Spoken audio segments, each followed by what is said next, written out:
Hey there, multi-prep teachers. You know how professional development never seems to quite get to what we need? It's like, great idea, but how do I make this work when I have 3+ preps to juggle?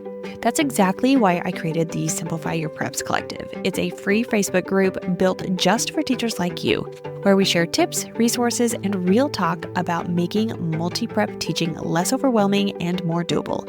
Sound like your kind of space? Head to kristenmasick.com/collective and join us today. Let's simplify together.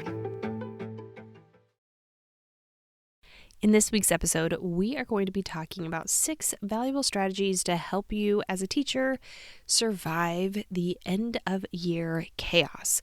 From taking necessary time off to picking and choosing what to grade, we'll be talking about managing the busy period of May and June. So whether it's granting yourself a day off or having students engage in activities while you tackle your to-do list, these tips are sure to empower you as a teacher to navigate the end of the school year with ease. Welcome to the Secondary Teacher Podcast, the podcast for middle and high school teachers juggling multiple preps to get the strategies to reduce overwhelm so that you don't have to choose between being an effective teacher and prioritizing important relationships. I'm your host, Kristen Masick, a 10-year high school engineering teacher, former middle school assistant principal, and teacher coach. Every week, we will discuss strategies, systems, and time-saving tips to help you not only survive but thrive as a multiple prep teacher. While I am all about thriving as a teacher, there are just some times of the year where it's okay to just be surviving, and the end of the school year could be one of those for you. So this could be May or into June.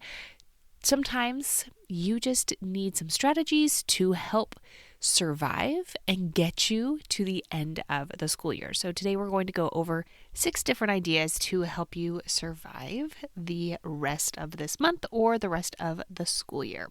So the first one is take off when you need to take off. I know that there are a lot of just different things that are happening at the end of this school year, and I want you to think about what are some things that you would really like to attend. And it could be that you've got kids graduating from kindergarten, or there are little performances here and there, or maybe it is a college or university graduation that you would like to attend. See whatever you can do to attend those for your family members, because that is really what's going to matter to you and to your own children. And you being gone for half a day or a few hours during the day or even the entire day is not going to matter to your students at this point. And I know that it can be difficult to get substitutes, but usually you can figure something out, especially if it's toward this end of the year and you're only wanting to be gone for a couple of hours. See what you can do. Talk to your administration, talk to your secretaries, talk to whoever you need to. Maybe it's a colleague that you can kind of swap and cover one another, but take off this time when you need to so that you are not missing out on life outside of your own classroom. The second one is to give yourself and your students a break when needed. So sometimes your students are just going to be crazy, or you're just going to need a break. Feel free to go outside, walk around, do something a little bit different, play a game, do other things to give yourself a break to make it through the end of this school year. Number 3, pick and choose what to grade and what not to grade. It is totally okay. Give yourself permission that if you had a bunch of things to grade for this end of the school year and it's just looking like it's not going to get done, or maybe you're not even motivated to get it done, you've already been able to assess whether or not your students have demonstrated proficiency, you can throw things away. Totally okay.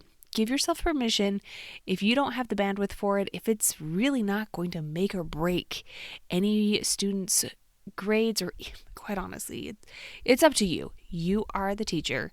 You can decide what needs to be graded and what doesn't.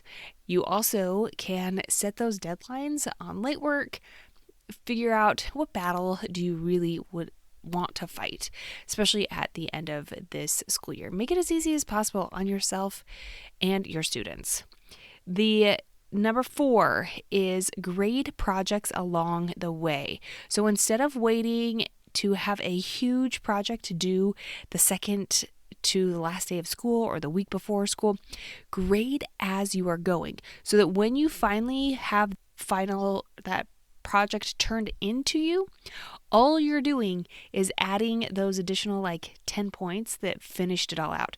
So whatever you need to do at this point, you can take some time to adjust your rubric, adjust your grade book so that you are giving scores incrementally along the way.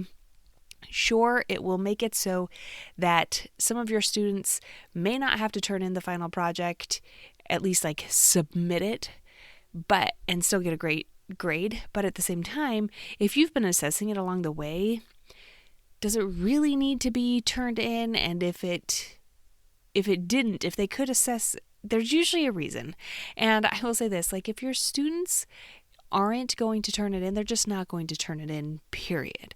Your students who fall ill on those last couple of days, something happened to them, and more likely than not, they're going to come in and try to beg to turn things in. You should already have an idea of what they're getting on their project. So make it easier on yourself and on your students, because then they'll also see where they are progressing within the project. Give them scores along the way. So don't save it all up to that very last day.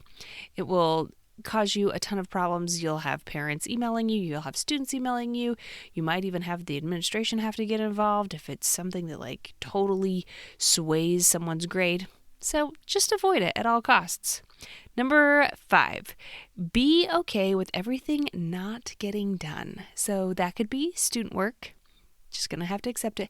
But then there's also things that you will probably have on your list that you would like to get done before the school year is up, but may not. You also are going to have things on your daily to-do list that are not going to get done during the day. And you do not need to stay late. You do not need to take those things home.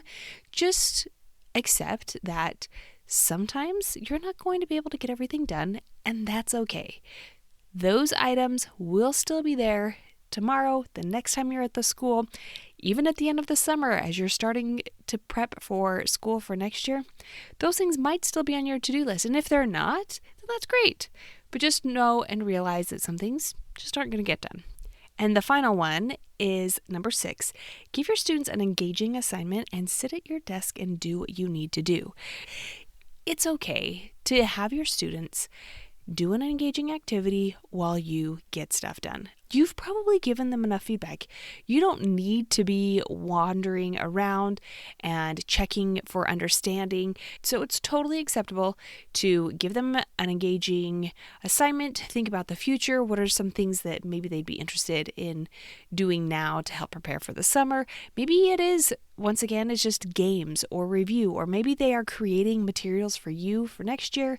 Maybe there are some things that you would like their opinions and their feedback on. Those are some things that you can let them do while then you can get your own work done.